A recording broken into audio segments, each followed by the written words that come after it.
Te voy a decir una cosa, todos los carros fallan, no importa de qué marca sean. Pero en el caso de Nissan, hay unos carros que tienen unos problemas muy malos. Por eso hoy vamos a hablar de los problemas que tiene Nissan que los nisarnosos no quieren que sepas. Y aguas, porque igual y tu corcholata va a estar en esta lista, güey. Número 1. Nissan Sentra del 2000 al 2006, específicamente el de 2.5 litros. Y es que para mí el Nissan Sentra es considerado un caballito de batalla.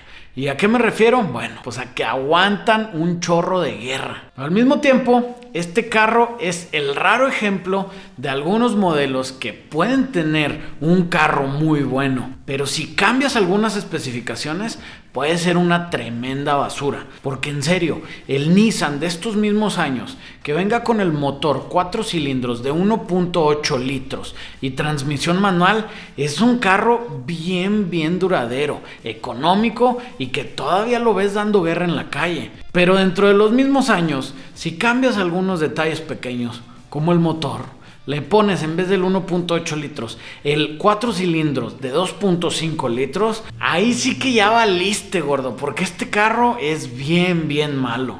Y es que en serio, los que sabemos de carros, sabemos que el 2.5 litros de Nissan es algo que quieres alejarte de él, porque este motor tiene fama de varias cosas. Primero, consumo excesivo de aceite. Vas a tener que estar rellene el aceite, y si acaso se te olvida y haces que corra con muy poco aceite, te puedes meter en problemas grandes. Ahora, ¿a dónde crees que iba ese aceite? Ese aceite se iba a la combustión, el motor lo consumía y lo acababa escupiendo a los catalizadores, cosa que podría hacer que tus catalizadores se taparan.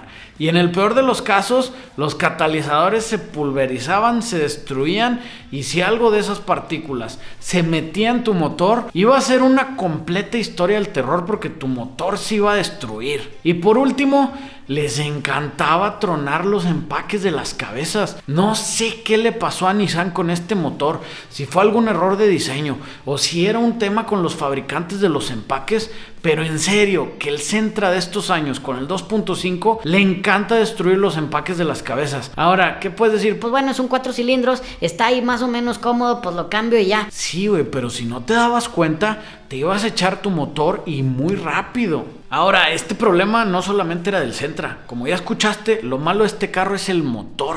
Y este motor venía en más Nissans como el Altima. Y el Altima es exactamente el mismo caso. Si lo encuentras dentro de estos años con el 2.5, corre de él porque te vas a meter en un problemón. Número 2. El Nissan Máxima del 2002 al 2008. Estos Máximas venían con una de las mejores cosas que ha hecho Nissan en su historia, que es el motor 6 cilindros de 3.5 litros conocido como el BQ35. La verdad, esos motores son buenísimos. Tienen fama de ser confiables y aunque son algo gastones de combustible, la verdad es que son muy buenos motores. Hasta aguantan carrillas si los modificas, güey. Por ahí anda el de mi compadre, el Marcos Chávez, partiendo arrastradas con un Big Turbo. Pero al mismo tiempo que venían con una de las mejores cosas de Nissan, venían con una de las peores cosas que ha hecho Nissan en su historia: las transmisiones automáticas CVT. Y es que estas transmisiones son famosas por no valer. En serio, cualquier Nissan de mediados de los 2000 que venga con una transmisión CVT está destinado al yonque. Y es que la raza de Nissan te decía que estas transmisiones eran libres de mantenimiento. Y créeme que ese término no existe. Prácticamente te están diciendo una cosa: no le hagas nada hasta que se te destruya. Y una vez que se te destruya, no tienes otra opción más que comprarme otro nuevo a mí. Y en el caso de las transmisiones CVT de Nissan, que podían tronarse tan pronto como los 40,000 kilómetros, estar compre y compre transmisiones, pues era una pesadilla. Los mecánicos no les queríamos meter mano porque las refacciones eran bien difíciles de conseguir. A veces acababas consiguiendo las refacciones de yonque y tenías el mismo problema, que no sabías si estaban buenas, o cuando las ponías la transmisión nada más no iba a querer funcionar. Y lo peor de todo es que los servicios o el cambiarla posiblemente te iba a costar más caro de lo que te costaba el carro. Entonces este era uno de los casos que valía más la pena echarlo al yonque que seguirle invirtiendo y seguir perdiendo dinero. Como en el pasado, esto afectaba a muchísimos modelos de Nissan.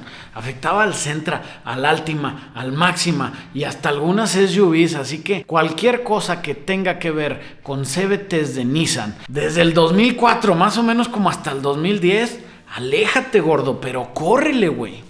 Número 3. Nissan Armada del 2004 al 2016. A mediados de los 2000, Nissan quiso meterse a competir en el segmento de las SUVs full size y para esto introdujeron a la Nissan Armada, lo cual sinceramente en sus años a mí se me hacían bien bonitas, me gustaban mucho. Y como ya sabemos, en esos años la única manera de competir en el segmento de SUVs full size era metiéndole un V8. Así que Nissan desarrolló un motor V8 de 5.6 litros que al principio parecía muy buena idea, pero tenía unos problemas bien latosos y bien caros de resolver. Este motor tenía un problema grande con el sistema de escape y más específicamente con los catalizadores. ¿Qué les pasaba? Pues no valían madres, gordo. Lo que pasaba es que los catalizadores estaban puestos muy cerca de las válvulas y cuando se empezaban a degradar, empezaban a soltar partículas y se empezaban a tapar bien rápido.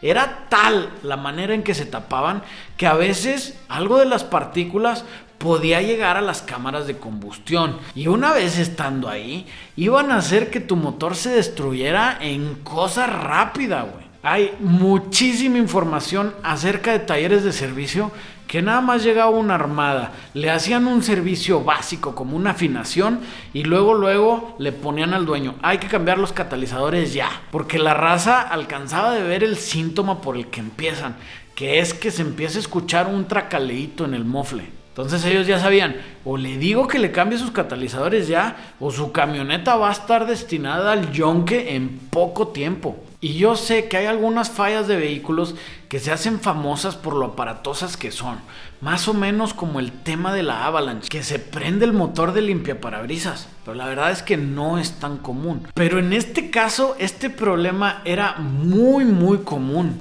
¿Y qué crees? También afectaba la pickup full size de Nissan porque compartían mucho de la plataforma. Sí, estoy hablando de la Nissan Titan, que por cierto, esta troca se coló en el video de peores camionetas de la historia que puedes ir a ver por aquí. Así que bueno, yo creo que quedó perfectamente claro. Nada de Armada, nada de Titan que tenga el 5.6 V8. Ponle un LS, güey. Número 4, el Nissan Juke del 2010 al 2020. O como le dicen los güeros, el Nissan Puke, que si no sabes inglés es el Nissan Guácara, güey. Y el Nissan Juke llega a esta lista principalmente por una cosa: es que está horrible. Ahora ya sé, este tema es muy subjetivo. Algo que a mí no me gusta puede ser que a ti sí te gusta, pero pues también es muy subjetivo la lista, porque es mi lista y yo la hice. Así que si no te gusta... Pero ya fuera de broma, la Juke es una SUV pequeña que se vendió más o menos bien. Generalmente venían versiones de 4 cilindros que para su tamaño pues eran motores que trabajaban muy decentemente. Pero esta troca, como todas las de esta lista, tiene problemillas. Así que si acaso eres uno de esos raritos que sí les gusta la Juke, échale un ojo a lo que voy a decir porque te interesa mucho. Primero, el ventilador eléctrico del sistema de enfriamiento fallaba. Entonces, si no te dabas cuenta que tu ventilador había fallado, te podías meter en problemas de recalentar el motor. Y ya sabemos que eso te puede salir muy caro. Aparte de eso, las versiones que venían con turbo, les podía fallar el sensor de presión del turbo, que esto igual te podía meter en problemas grandes con el motor. Además de eso, venían con cadena de tiempo, cosa que es buena porque algunos vienen con banda. El tema es que en algunas ocasiones la cadena de tiempo se podía estirar de forma prematura y iba a ocasionar que tuvieras que cambiarla antes de cuando le tocara servicio. Y de la electrónica tienen unos pedos bien chistosos, güey. Fallan los seguros eléctricos. De repente y de la nada te pueden prender testigos en el tablero como los ABS, la bolsa de aire o algún otro problema que igual el día siguiente se iban a apagar. El aire acondicionado también de repente fallaba y luego de repente regresaba otra vez a funcionar. La verdad, esta troca era más inestable que la tóxica, güey. Así que ya sabes, si estás considerando comprar una Juke, revisa estos temas para que no te vaya a agarrar desprevenido. Y si acaso eres una de esa raza que sí les gusta, no mames, déjame en los comentarios, güey, para ver quién eres, güey. Bonus, el Nissan 280ZX de 1979 a 1983. La verdad, los productos deportivos de Nissan siempre se han destacado por dos cosas: por ser muy divertidos y por ser muy confiables. De hecho, hay hasta una broma con la raza que le alcanza a comprar superautos.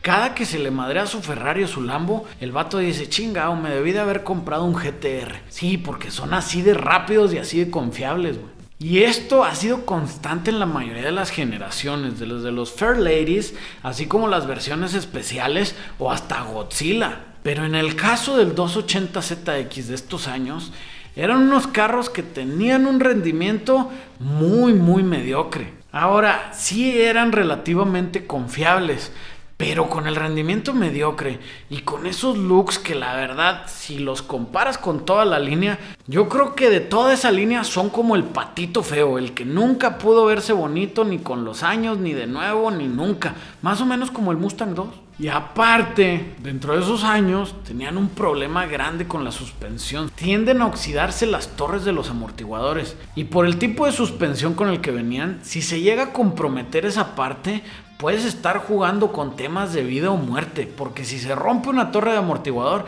te vas a quedar completamente sin control. Por eso yo te diría, si estás planeando hacer un proyecto sobre un Nissan deportivo, yo definitivamente mi última opción sería un 280ZX del 79 al 83. Ya en serio, vete mejor por un 300ZX, el que siguió. Se ven mucho más bonitos, hay más soporte de aftermarket y están mucho mejor construidos. Número 5. Nissan Platina del 2002 al 2010. Como dice mi compadre de Cabezas de Petróleo, el Nissan Platina es uno de los autos más amados y más odiados en Latinoamérica, sobre todo aquí en México, que se vendieron como pan caliente. Y es que los que sabemos de carros entendemos perfectamente que Nissan tomó la plataforma del Renault Clio, le puso una cajuelita y le cambió los emblemas y le puso el Nissan Platina. Ahora, esto pues no tendría nada de malo, pero la verdad es que el Platina sí tiene dos problemas que también tenía el Clio, que son muy fuertes. Primero, las transmisiones automáticas eran una tremenda basura. En serio, los Nissan Platina con transmisión automática tienen fama de ser malos carros. Desde casi nuevos, todo mundo sabíamos que tenías que sacarles la vuelta y por ninguna razón comprar un Nissan Platina con transmisión automática. Aparte, su motor era muy temperamental. Las bobinas se te quemaban cada que querían. En serio, yo llegué a tener amigos que eran dueños de Platinas y tenían una colección de bobinas en la guantera, porque de la nada se te destruía una y la verdad se cambiaban muy rápido si traías la herramienta. Entonces se bajaban, hacían el cambio de bobinas, se subían, le seguían dando, y a veces esa bobina recién puesta, no importa si era nueva de agencia, nueva de otra refaccionaria o si la habías conseguido usada, se te podía destruir a los 5 minutos si quería. Entonces los pelados andaban cambia y cambia bobinas a cada rato. Aparte, la banda de distribución era muy propensa a romperse si no la cambiabas exactamente cuando le tocaba. Esto hacía que si tú comprabas un Platina de segunda mano y no sabías cuándo le habían hecho el servicio de la banda de distribución, era obligatorio hacérselo inmediatamente, porque el tema es que como es un motor de interferencia, si se te rompía la banda de distribución, iba a hacer un desorden en la cabeza, se te iban a doblar válvulas, posiblemente se te iba a romper un pistón y se iba a convertir en una pesadilla. Así que si por alguna razón se te ocurre comprar un Nissan Platina, primero, nunca automático. Segundo, hazle el servicio de distribución inmediatamente. Y tercero, ve los tutoriales de YouTube de cómo cambiar las bobinas. Cómprate como una docena de bobinas, tráelas ahí en la cajuela junto con la herramienta necesaria y ponte a echar mecánica, gordo, porque te va a dar lata. No, pero ya en serio, güey, no te compres un Nissan Platina, cómprate cualquier otra garra del mismo presupuesto, que sea de Honda o de Toyota, güey, en serio. Así que ya viste lo peor que tiene Nissan. Ahora sí dime, ¿será que tu garra sí estaba dentro de esta lista? Cierto, el nombre ese de Nizarnosos no lo inventé yo. Salió de un post de Facebook. Aquí les va a dejar Diego los otros comentarios que están bien chistosos. Y ya sabes, si te gustó este video, déjanos también en los comentarios qué otra marca quieres que sigamos.